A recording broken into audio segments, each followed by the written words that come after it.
Another brace of newbie MHKs on Perspective with Treasury members Sarah Maltby and Andrew Smith talking about the financial support packages government announced this week to try to address the cost of living crisis. Have they been effective in their first year? Is it okay to say one thing at election time and then shift your position after? Do we expect too much of our wannabe politicians, or are we right to expect clear policies on which we can hold them to account? Is Treasury's iron grip on government finances slackening, and if it is that good or bad? I began by asking Sarah Maltby about the financial support being offered by government and why she thinks it's so important for government to intervene. Well, vast am I, Phil, and thank you for the opportunity to come and talk to you today. Yeah, there has been a big announcement this week. This is just another staged intervention from the government to give confidence to people out there that we are listening to them, we are trying to react, but also trying to help them plan for the next couple of months. This is another stage in the targeted support that we'd like to try to get to people. But yeah, this is just another chapter in this book that seems to be developing into quite a long story, actually. So yeah, it's another step further along to trying to get to people, to give people confidence that we are responding to their needs. And have you actually had a lot of people on to you raising concerns about this? Oh, yes. No, it's fantastic. I do have a good social media account, and people do contact me. They know that I'm available and they know how to get in touch with me, and I encourage people to do so. I share my contact details regularly, but they also do get in touch with the Social Security office, and through Social Security then we have regular meetings and updates, and we try to filter all that information then back to the Treasury Minister, and he obviously takes that on to Coleman. So yeah, we do have a good open communication, and I think that's vital, because at this time, with the landscape changing so much so quickly, we really can't predict what's going to happen. Not securely predict anyway. I think it's vitally important that we keep those communication channels open, and we communicate to the people who are outside waiting for those announcements, and I think it's vitally important that we get that correct. And Andrew Smith, I mean, the departments can run in two different ways. I've experienced both. The one is a very open way in which the Treasury Minister, or whoever the Minister of the department is, directly engages with their political members, gives them an equal voice in terms of decision making. The other way is the Minister makes the decisions and informs the members at some later stage. So which of those scenarios has been the one which you've found? Well, I think obviously, and good afternoon to you, Phil, and all the listeners. I think one of the things that I found, obviously history in Treasury previously as a civil servant, so I could view it from the opposite side of the coin, if you wish. But what my hope when I first came in, and I think most members came in on this ticket to a certain extent, was openness and transparency. And I think that what you've just described there as the secret of Coleman and one thing or other is we're all trying to break that down at the moment. And in actual fact, the Treasury specifically, and you may remember this, I know you're interviewing us, but I'm going to pass some questions back to you because of your political history. In your day, you will remember the times when you probably had to go into Treasury to fight for your budget, to fight to protect your corner or your specific need, where we're now trying to be far more engaging as Treasury. And what we've done, I believe, as the Treasury team, and I'm not sure, this is not a when I story, this is the Treasury team, we have initiated a review of the budget process, right, for this particular year, which means, and this has been done to promote better engagement in the budget planning process, and to create a policy that encourages a more collaborative culture to ensure that access across all government departments, we work together to achieve the best possible outcomes for our island. And we've done that by having workshops with both members and senior department officials, as well as the ministers. We've done that both, as I say, through that, we've done it through workshops, we've done it through round tables. We've got another a meeting scheduled where they can come in and tell us what they're looking at, what they're requiring from a budget perspective, and recognise we're only in August. We're talking about a budget that will be delivered in February. We are trying to be far more open and transparent regarding this budgeting process, because we know that by engaging people, then it's a lot better success possibilities and that collaborative approach. So that's what we've tried to do, and we're ongoing with that. So you will see through the budgeting process that this will be revealed, and all the necessary spending that departments require will have been fully open, transparent, long before the actual budget process in February. And in terms of engagement with your constituents, I mean, are your constituents all desperately concerned about the financial situation that's facing their homes? There's a mixture, obviously, within Garth. We've got there are a couple of issues that have been haunting them for many years, as you understand. I mean, if you want to mention it today, that's fine, but I will mention, obviously, flooding, which is an ongoing situation, specifically in Garth, but yes, around other areas of the island, and we have to recognise that. And then, obviously, the sewage issue. So, along with those, as they see as priorities, yes, cost of living and the current, especially gas, because many local businesses within Garth, Laxey especially, are on gas, so we recognise that. So the current package that we've got released today obviously focuses on electricity, so we've also got to be cognisant of what we may have to do to support businesses through, especially the hotel and catering sector, as to what more we may be able to do. But you've got to recognise that we've got a finite position in finances as well, to a certain extent. And Sarah Maltby, I mean, the John Wallenberg on last week's programme suggested that he wouldn't mind if Manx Gas went bust. Isle of Man government effectively runs the electricity delivery service. They sell the gas to Manx Gas. Would it not be simpler if the Isle of Man government just ran the lot? I think that's a huge question, and actually not something that I could probably answer for you today, not being the minister. Obviously, I'm here as Social Security delegation, so I'm not going to get into what Mr. Wanenberg has made in his statement, and that's for him to decide. I don't feel like that would have been the most responsible thing to do at the moment. What we're trying to do at the moment is shield our constituents, our residents on the Isle of Man, and protect them to get them through this next 6 months. And actually making statements such as that, possibly for me, is probably not helpful at the moment. So if we go in then to the actual package that's being offered, what are the significant elements as far as you're concerned, Sarah? I mean, what do you think is going to have the biggest impact on your constituents? But the biggest impact, I think there's a balance between all three. Obviously the headline is that we're going to cover freeze the electric costs. That's the headline one, and that's the one that's going to reach the most universal benefit, if you want to call it a benefit, or support, because it's going to go to businesses. Everybody uses electric in one way or another, so I feel like that's obviously the most universal. When we come down to Social Security, we have been able to continue to repeat our fund support that we're being to get to people. And this isn't just people on income. I've read lots of things before that this is only for people on income-related benefits, but actually, no, it's not. It's reaching for people who are outside of that boundary, and actually that was the cliff edge. That was one of the most important things for me. I think standing up as a new member way back when, feels like years ago now, crikey, it was only not even a year ago, but that was one of the first things I said. We must make sure we reach people who are just outside of the benefit support system, and I feel actually we have been able to do that. Yeah, okay, it could be better, but we have to start somewhere, and actually this was definitely a huge step for Social Security into the unknown, but this is an unknown situation. We have no idea where we're going with this, and actually I feel really proud of the team down in Social Security, because they have listened, they've responded, and they've been reactive, but they've also planned. We're planning ahead. We planned for this a couple of months ago before we knew what was going to happen, and we're now planning again for the next trend. So this is what you have now in front of you, and actually don't think, oh, that's it then, that's me lot.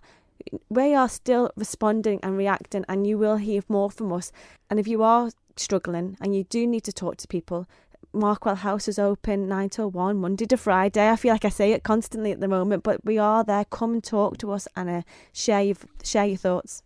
And in terms of the capped bus fares, is that going to make that much difference, really? Well, it gives people a choice, doesn't it, Phil? You know, people might say, I would like to use the buses, but, you know, I just can't afford it, or it's not for me.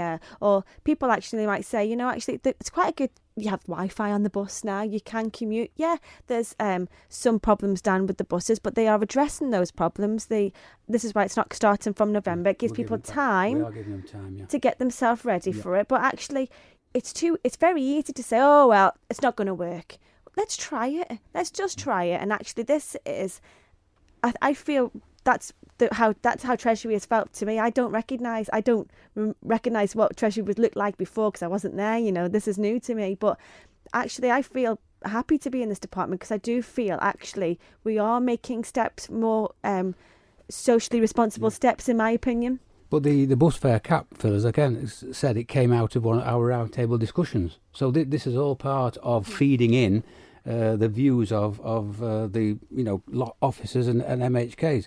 And the thing with that, I would suggest, is that for anyone that's on a journey that is currently more than £2, then it's a no-brainer. If you're bringing a car in from Peel, okay, and you've got the current, although oil prices are settling a little bit and road fuel prices coming down, and then you've also got parking when you get into Douglas, then as long as we get over the hiatus that we've had recently regarding buses and drivers, which they are looking to address, which is why it's been delayed, as Sarah said, then I think I would suggest it's a no-brainer that people say, just, oh great, yeah, it's convenient, jump on the bus, get off in Douglas where I want to be, jump on the bus after work and go back. So I would suggest that this is a great, not a great initiative, but a great encouragement for people to say, possibly continue using the buses. And if this trial period works, then obviously we'll continue looking, and hopefully into the future we'll have a better network, and as a consequence, people using our bus, which is also supporting active travel, which we're trying to push from a government perspective. And of course, this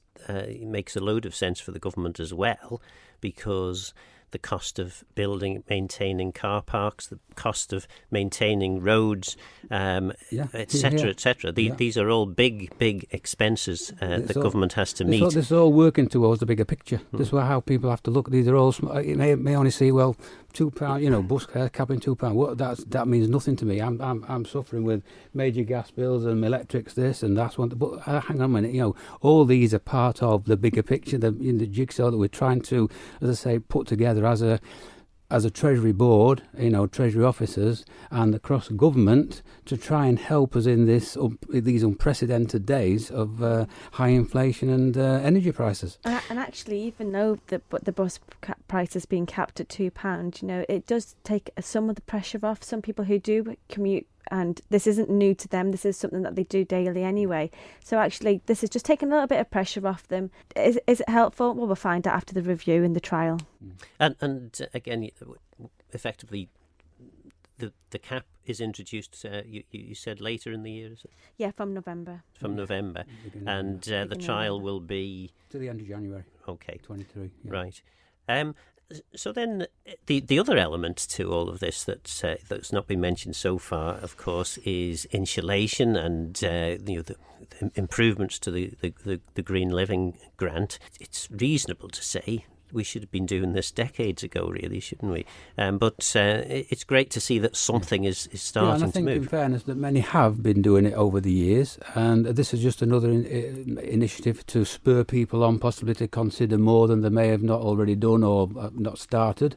But on the opposite side, we also have to recognise that sometimes retrofitting Manx-style properties and cottages is not quite as simple and straightforward as you would suggest regarding heat source pumps and things like that. But loft insulation, happy days, not a problem. And if people haven't got that nowadays, then you think that's an almost a done thing with most older properties and newers. Well, again, it's another area that we believe is obviously honouring our green policy and trying to encourage people to undertake that to better insulate the home, which means reduce heating bills, reduce costs, and it's again it's a win-win situation. Win-win. I'm not too sure why you wouldn't want to do it, unless obviously it's getting that capital together to be able to do it, and hopefully with the schemes in place and with the different materials and equipment and the different offerings that are going to be brought forward by DEFRA, I think you'll have more options and more choices. I think, like you said, Phil, we have been getting told for years we need to make changes. Look outside your window, watch your documentaries on the telly. Everyone's been saying the same thing, but until it actually started hitting the pocket, I don't think people really thought, oh, okay, now it's on my doorstep. It's actually not just at my doorstep, it's in my home. I now feel that this needs to be something that I do anyway. So, of course, we would have liked people have done that from their own initiative and off their own, a choice that they've made. And we have probably been forced into this now, but that's where we are. And so we need to make sure that we've got things in place for people to be able to actually access to then make those choices and actually want to be able to support them into those and change behaviour. I suppose then in terms of government's support for the housing building programme, is it now the case that all houses are going to be built to what they call passive house standard, i.e. they don't need any heating because they're so well insulated? That is one of the keys that we're trying to continue to promote. You'll see you'll probably pass it on regular way, the West Hill development in Castletown, there where a lot of houses have been revamped, plus some have been rebuilt on the corner there by the traffic lights. They've all got solar panels on the roof. There are one or two, in fairness, and I've raised this in Treasury, but obviously it was either before the green issue was a real, before my time, or the green issue was a real incentive for them, where there are one or two recently completed government buildings which haven't got. So again, I'm having to ask, well, can we retrofit to at least show willing that we're looking to try to do that.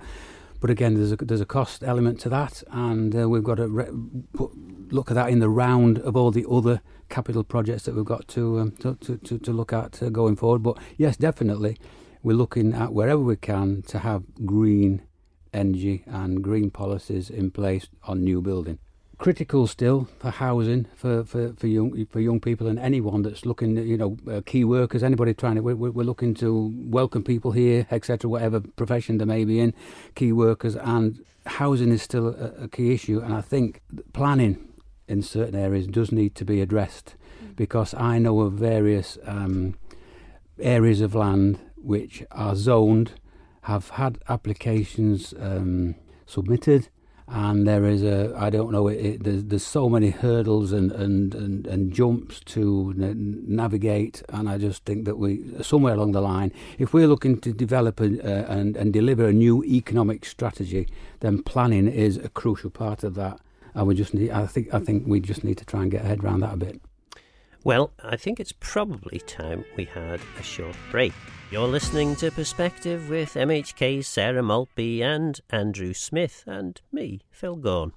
Both of you this time last year had no particular certainty as to what you were going to be doing by October. You were both busily scurrying around your constituencies, hunting for votes, and then, of course, come the election, you've been made politicians. So not even 12 months yet into the job. Do you think, Sarah, that people who are standing for the keys have any real understanding about just what the job entails before they're elected? Now, I suppose you've got a slight way in, because obviously having a dad who'd done it before would give you some insight. But do you think most people do get it? I don't think, no. I don't think people really know what they're getting involved in.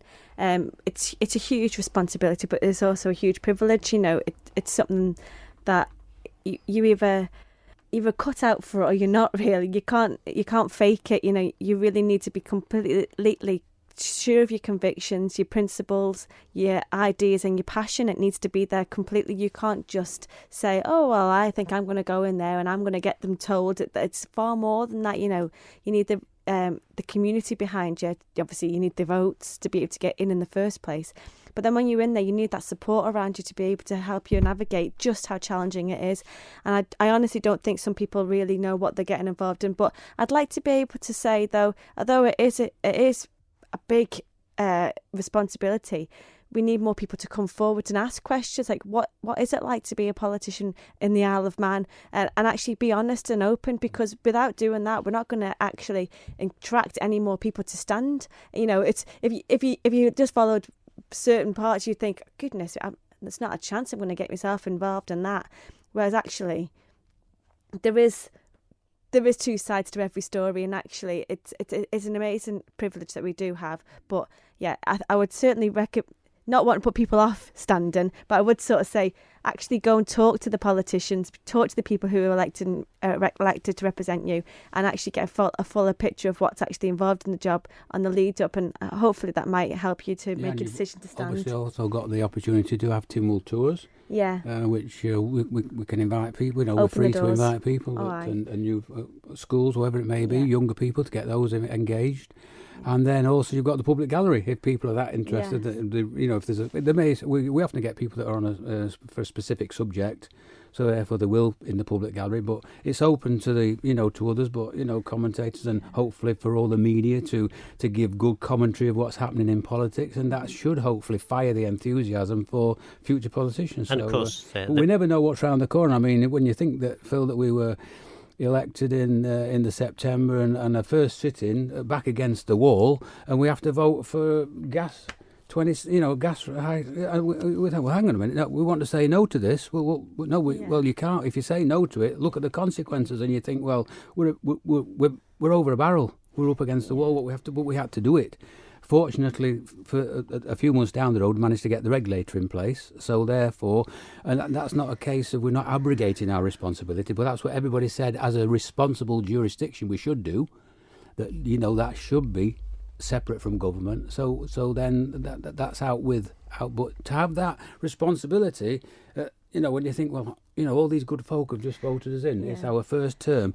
We're sat there and we've got to press the button to say yes to this guy. And I think nothing really can prepare you for that. Sometimes you get overawed by it, but you can't be fazed by it. Mm-hmm. And Andrew, obviously, you a couple of weeks ago you had a requisition meeting to go and address. So obviously there were some issues there. So what was the purpose of the requisition meeting, as far as you understand? Well, from what I understand, and I say the strange thing is that 12 people can call a requisition meeting, of which they don't need to turn up at the meeting. The person in this case, or body, the person given the invitation to attend doesn't have to attend, because there's no power of the captain to do that. But the issue obviously was regarding, as you've seen in the press, a sister dying, and I'm not ashamed of that. And I believe that from the film that was done by Paul Moulton, and I can mention a competitor in the studio, I'm quite sure, from Paul Moulton. Paul doesn't compete, does he? He's complimentary. Complimentary. Of course, he's complimentary. Good old Paul. Well, that's one for Paul. Good complimentary. I think that obviously pulled no punch. It just left the camera running, which is fine, and the press have commented on it since. And but the actual outcome is that I stated my case. I answered what the people desired, I believe, and it'll now move on. Obviously, it's a major topic, very, very emotive, and I'm quite sure it will run on as it will have to do through the legislative process. But yeah, it was an unusual thing because, from my recollection, there are certain instances when requisition meetings have been called, but normally the majority are around election time, when you get quite a number, which I attended quite a few before the election in September. I think we had about 5 within the constituency. But maybe it's a good thing, Sarah Maltby, that requisitions, perhaps meetings ought to be called more often so that politicians can engage more with their constituents. You'd like to hope that you can get out to people and feel more comfortable to approach you. Before it got to that stage, to be honest, I'm very much out there in the community anyway. I'm sure Andrew is as well. But I did a Christmas card at Christmas. I got 2 lap rounds of constituency before I actually even stood, and then since then I'm out again with my community newsletter. So if there's anybody who's inviting comment and inviting scrutiny, it's me at the moment, because I'm out there and I'm at the doorstep. And actually, you can't get any more raw and real than standing in front of somebody and them having their say with you. But then again, if that's what people want, that's what people want. That's the process, and that's their right to do so. When you go into politics, it's a very high profile life.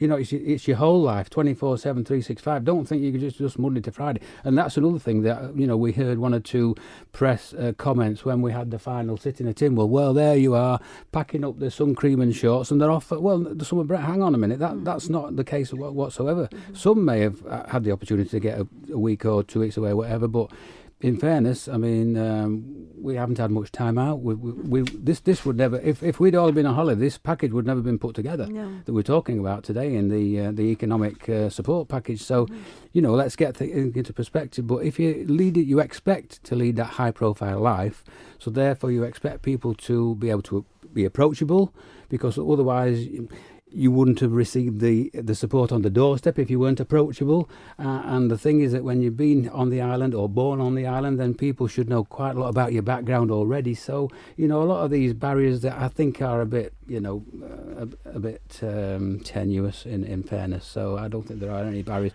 There's no barriers to stopping anyone contacting people either in the street. You could talk anyway. I mean, we're openly walk down, we're in Tesco, we're in all the shops available, Co-op, ShopRite, wherever it may be. I'll say everywhere, every shop that I can think of. But we're out and about, so there's no reason why people can't say. And even if it's not the time to speak about the subject, so say, Andrew, when you get a minute, could you, etc., etc. So what I do not see on the Isle of Man that being an issue whatsoever. You mentioned there that the financial package wouldn't have happened if you hadn't have been there.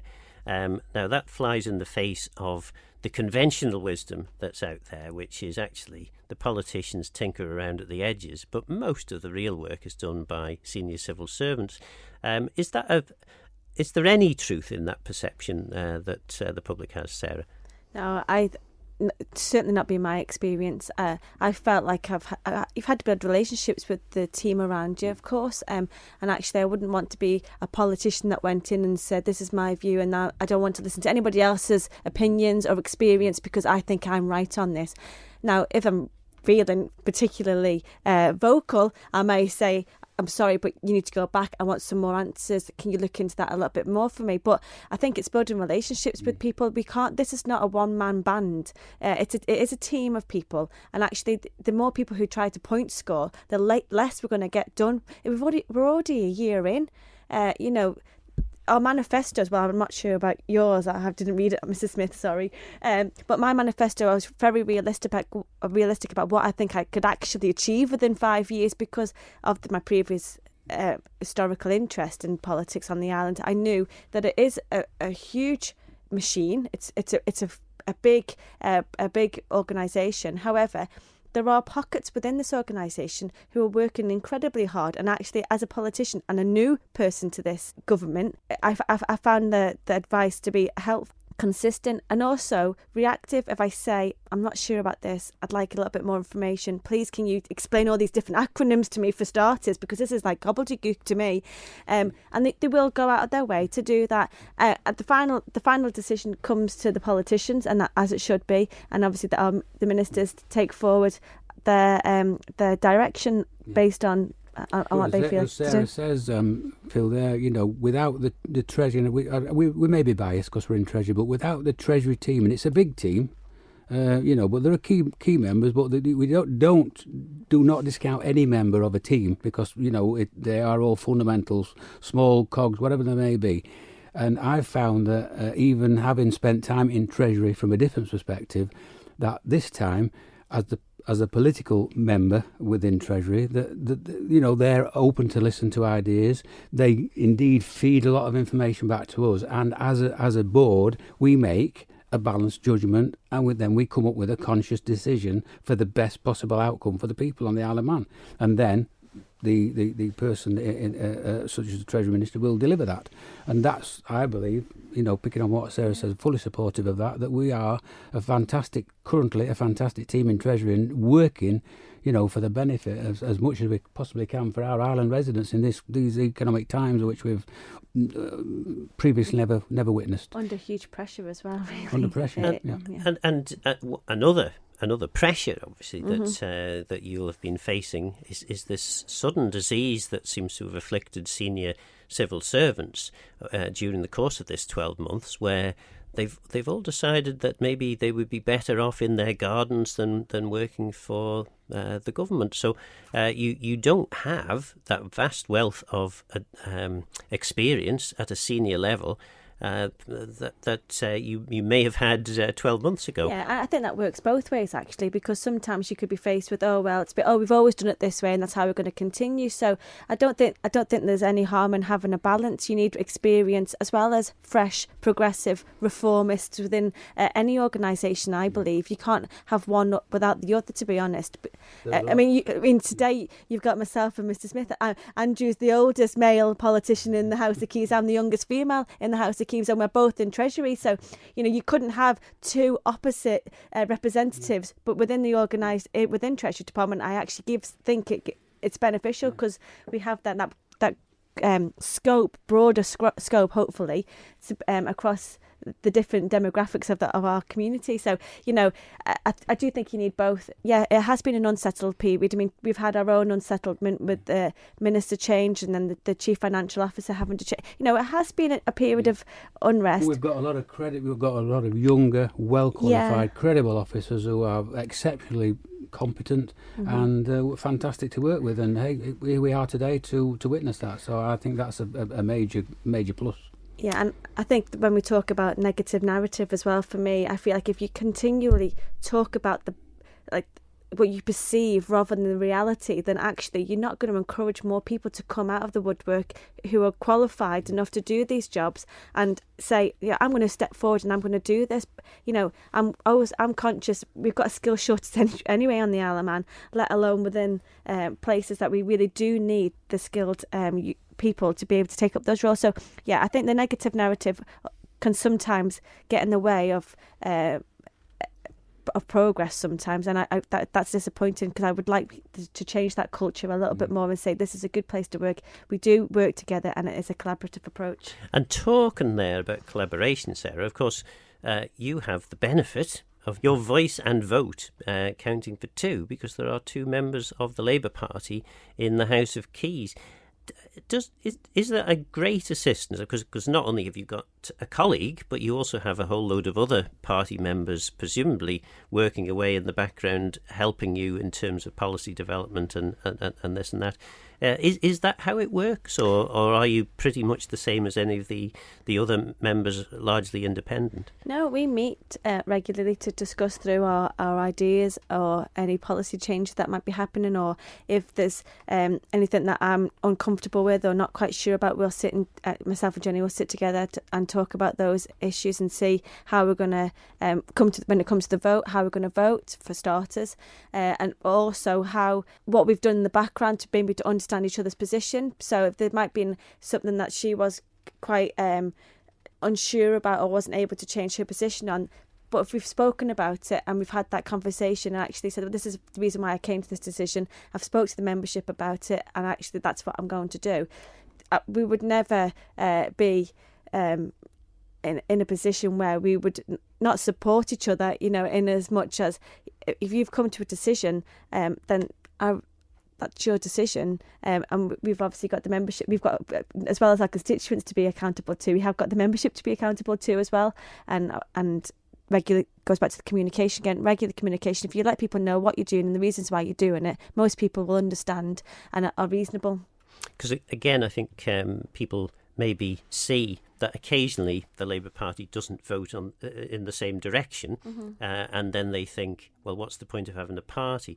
We're only two at the moment, and it's a growing. It has to be something that grows. I don't think we thought we were going to go in and suddenly turn everyone into Manx Labour Party members. I mean, in actual fact, you can say that people have very similar views and principles to the Manx Labour Party, and why aren't they joining us if they got such strong, passionate, well-held views? We'd like to encourage them to join, but we pinned our colours to the flag and we've said where we stand, and then but obviously with that we're in a system at the moment where it's not a party political system, so we have to work with what we've got, and if we make sure that people know that's where our values lie, that's where our principles lie, and actually we're trying our best, but of course there's going to be compromise sometimes. It's one step forward. I think it's much better than just standing still, and we've got different ways to approach things, but that's what makes you wouldn't want us all doing the same either, would you? And Andrew, has Sarah given you a membership form yet, or you're not tempted? Not tempted yet. I think consensus government works well for me, so I'm happy that we have a number of independent people, which you can have, there's freedom for debate, and then you can come together on as a consensus. So I'm happy with that, but nothing against party politics either, because obviously I came here from the United Kingdom, so know all about the various forms that those parties have gone through, but I've never actually been a member of any party He's wearing a lovely life. red tie though today. I've got my red tie on today. Yeah, so I'm trying really to support. Coincidental. Yeah. But there we are. And I suppose it would be remiss of me not to ask specifically about the assisted dying situation. I mean, what actually has changed in your mind, or has anything changed in your mind? Well, what I tried to do, Phil, was that obviously my original stance was against, and then I was at that particular broadcast when there was quite a passionate discourse from a member of the audience. So I thought, well, trying to look at politics in the bigger picture, and sometimes you have to put your personal, just as Sarah's mentioned with party politics, sometimes you have to put some things to one side. So I thought, well, put some things to one side and see that if I could get more information, then I would probably, I probably could support it. Fair enough. But then, as soon as I started doing the research, and this is where it may have been ill thought through at the time to make, but you're under the spotlight. It was the first, I think, was it Studio One? The first one, and you say, well, probably better to say no to everything rather than say yes to anything until you've done research.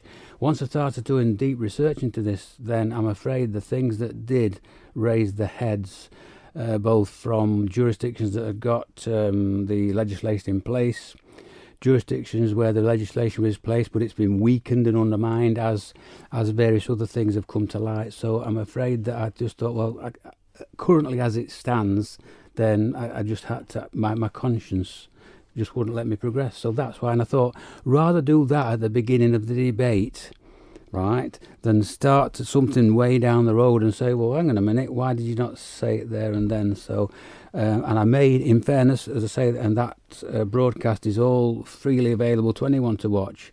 And I think that I've made my policy as clear and as concise as anybody really could. And I have been actually congratulated on that in days since, that you couldn't have been more concise and clear in what you were answering the actual title of the meeting. So I think that was it, really. Is this the part of the problem when it comes to electing politicians, that we expect too much on the electoral platform? People are standing, they obviously, and anyone standing for the House of Keys must, at the very least, want to change things.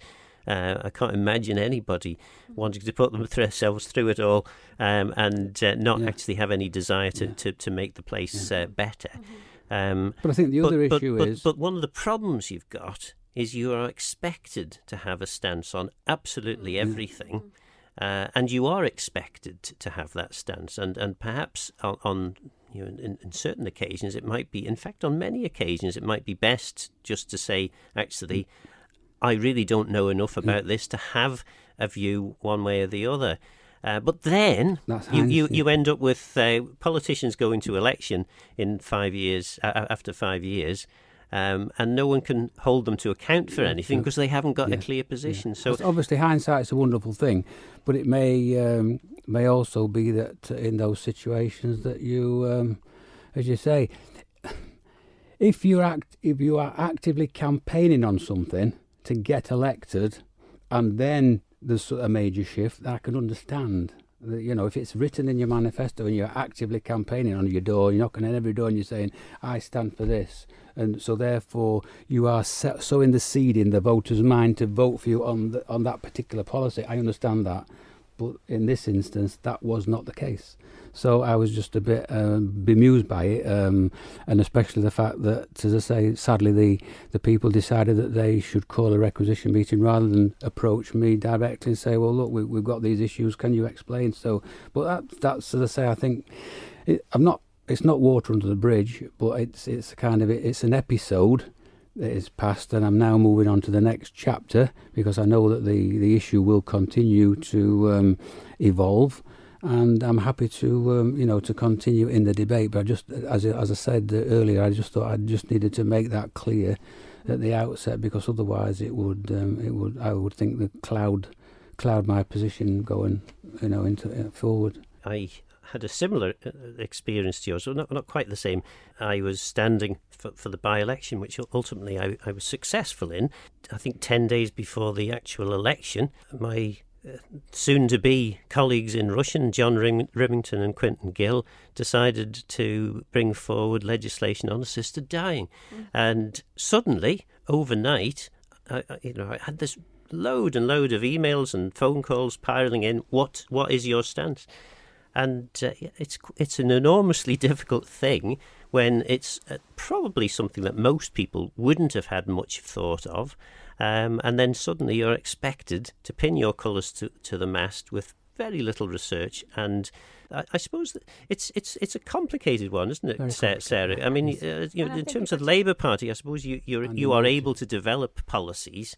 So you as a party you have all those policies in place, but there are still issues that come along from time to time which aren't party policy, which then are left for you as an individual to try and reach a decision on. Matters of conscience, I guess that's how you'd describe it. You can't really, we're very complex individuals, let alone as a nation together collectively.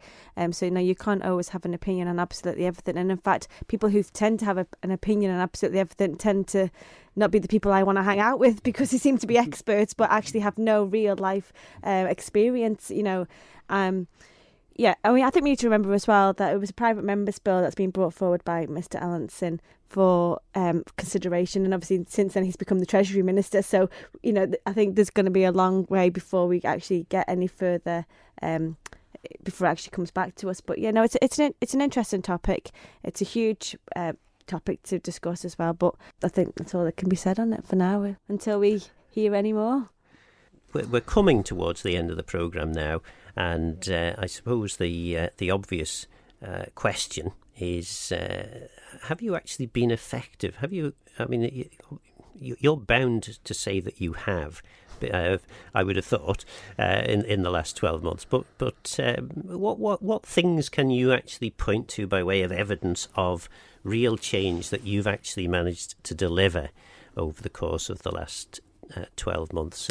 Andrew, if we maybe start. I think because part of my role in Treasury is to, and you might have heard of this, it may have been in place when you were there, Phil, the Strategic Asset and Capital Investment Committee. And as chair of that committee, obviously, I've got to oversee all the, as it says in the title, as strategic assets and capital investments on the Isle of Man. And what I've tried to do during my tenure, which is not long, as you know, only those literally 10 months or whatever it may be, is to not only look at the budgeting and the spend and how the capital project should run, but actually visit the sites on a regular basis to interact with those that are working on the sites to get a first-hand opinion as to are we on track. Are there any hidden issues here that we need to be aware of? Because don't come to me in 9 months' time and say, sorry, we're overspent by 2 million, whatever it may be. So in fairness, I think that is a key change, because they've never had that before. They've said, well, Treasury, why are you turned up on site in your hard hat and your steel toe cap boot? I said, well, because I need something tangible to say, well, hang on a minute, I've committed, or we have committed as a nation, all this money to this project. We have to deliver, hopefully on time and under budget is the key, but at least on budget. And if it's not going to plan, we need to know before you feel you want to tell us. So I believe that is one crucial area, in fairness, that I have tried to make that change during my tenure within Treasury. And are there any particular things that you've identified in that role that you think actually that this is one of the big nuts that really remains uncracked and needs to be sorted? Well, obviously I spent today over in Liverpool at the Liverpool landing stage to try and get my head around why we'd had to spend so much money and I couldn't see anything. Well, it's a bit like an iceberg in that a lot has gone underground. Now, there are arguments out there as to why we didn't know this and why, but unfortunately, that is a discussion for another day. But for now, we can now see we've got this, what I would suggest is an iconic building on the Mersey, glass-fronted, with a view to die for, across the whole of the Mersey estuary, down, up north, south, east, west, every quarter. So this is something that we should be proud of it as a flagship. And I know it's cost millions of pounds, and millions of pounds more than it should have cost. But we were in a situation. So all I'm saying is we were in that situation. So at least someone now needs to be to try and control it so that it doesn't get any further from where we need to be. And then probably one of the other ones is the new development, where the old Glenside nursing home used to be at the top of Summer Hill. So that's another one that I've been monitoring quite regularly to see that that's on track and on budget, because they're key, as it said, in infrastructural projects for the Isle of Man, which are really needed by everybody concerned. Sarah, then, what would you point to as your great achievement in the last 12 months? A great achievement, wowzers. I'd actually say I've been very busy, and not just busy running around, but actually busy being effective and working on those outcomes, which I think are the most important thing. That's what people want. Don't want us to sit around talking and constantly producing reports without actually delivering on the outcomes. So I'd say within social security, the automation, that is going to be transformative. Sorry, easy to say. Transformative. Thank you, Phil. But it's the forms are complex. It's even harder to say the word. The forms are complex, and it's going to make it far more easier for people to be able to access support. So being part of that's actually going to deliver an actual tool which will make it far easier for people to be able to get support, so to find out whether they're eligible for support. So from their own homes, which I think is really important, that we've got that connection back with the community, because it's become far too complex. And that's not good. The petition of redress, so with the footpaths and the bridleways and the green lanes, that's a select committee that I very happy to be able to chair. That reports back to Tim Wood in November, and the idea of that select committee is to say, we've got this money going to different departments. Can we pool that money together, the resources together? And we have 3 recommendations that we'll be actually asking Coleman to adopt and to take forward. So I feel that's a huge thing as a new member, to go in and pick up a petition, get a select committee together, then to chair it, and then produce a report all within the first year, I think is a big issue. And the fact that we had so many people respond to the consultation and want to produce evidence and come to our evidence sessions meant that this is a big subject for the Isle of Man. Mental health and well-being actually is probably going to become even more of a hot topic when we go into this winter. So it hasn't gone away. The private members bill that I'm actually had permission to lay before the House of Keys, so that was for the right to manage companies, so to allow those companies, once that legislation is active, for the leaseholders to buy the freehold without fault. So I think that's also a big thing, to have a private members bill in your first year. And obviously the different things that are involved in the inclusion of scrutiny group, being the independent chair, that has been a real honour. We've been involved in the apology, the ethical sounding board for the apology there from Gary, the constable there. So yeah, and the Manx Trust, that's been a big one. I really enjoyed being part of that, because that's been able to broaden our scope of support. So I think that's been, to be able to influence and to be a part of that organisation has been really fantastic, and obviously the Poverty Committee. So yeah, I have been everywhere. I have done lots of different things in this last year, but actually we are changing regulations based on what we're doing in the Poverty Committee, which I'm able to influence and change, make positive changes, and hopefully that will impact people in their daily lives. Well, you've obviously both been very busy, and sadly, that's the end of the programme. So thanks very much both for coming up. Andrew Smith and Sarah Maltby certainly think they're fulfilling important roles, and they seem to have some evidence to back that up. But the successes or failures of the Canon administration depend very much on an effective control of public finances. The huge financial commitment which Tynwald will be asked to support next month does not come cheap, but neither do the consequences of allowing the financial crises we're facing to go unaddressed. Please get in touch with Phil Gawne at manxradio.com and let me know your thoughts and views on the programme. And don't forget the podcast is available from Manx Radio's website. But for now, I'm Phil Gawne, Gura Maius and Geisha Rum. Thanks for listening.